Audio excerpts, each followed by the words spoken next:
Auto కార్మిక సంక్షేమ బోర్డును ఏర్పాటు చేయాలని, బుడమేరు వరద బాధిత ఆటో కార్మికులకు సహాయాన్ని 25,000 రూపాయలకు పెంచాలని, అపరాధ రుసుము పేరుతో, జరిమానాల పేరుతో ఆటో కార్మికులను పిప్పి చేస్తున్న జీవో నంబర్ 2130 రద్దు చేయాలని చెప్పి కోరుతూ Andhra Pradesh auto drivers and workers federation Lenin సెంటర్లో 16వ తేదీన ఉదయం 10 గంటలకు నిరసన ధర్నా జరుగుతుంది. ఎన్నికల్లో చంద్రబాబు నాయుడు గారు ఇచ్చినటువంటి హామీలు అనేకం ఉన్నాయి.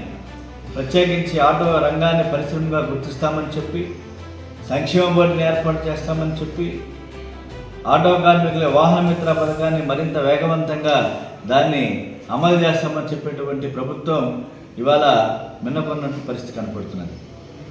ఈలోపుగా వరదలు రావటం, వరదల్లో ముఖ్యంగా విజయవాడ నగరంలో 6,000 ఆటోలు పైబడి BSC ఆటోలు సర్వనాశనమైనటువంటి నేపథ్యంలో కేవలం కంటి తుడుపుగా 10,000 రూపాయల సహాయం చాలదు, కనీసం 25,000 రూపాయలు ఇవ్వాలని చెప్పేసి గతంలో ముఖ్యమంత్రి గారిని కలిసాం, వినతి పత్రాలు సమర్పించాం, పరిశీలిస్తామని హామీ ఇచ్చారు.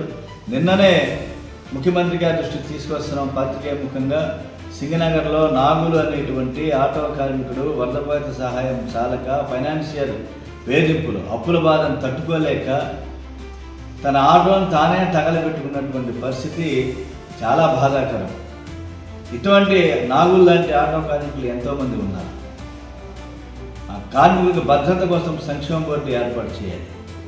అలాగే జీవో నంబర్ 2131 రద్దు చేయాలని చెప్పేసి కూడా ఈ సందర్భంగా మేము విజ్ఞప్తి చేస్తూ Andhra Pradesh auto drivers workers and federation తరఫున లెనిన్ సెంటర్లో 16వ తేదీన జరిగే ధర్నాలో పెద్ద ఎత్తున ఆటో కార్మికులు పాల్గొవాలని చెప్పి ఆటో వర్కర్స్ యూనియన్ తరఫున విజ్ఞప్తి చేస్తున్నాం.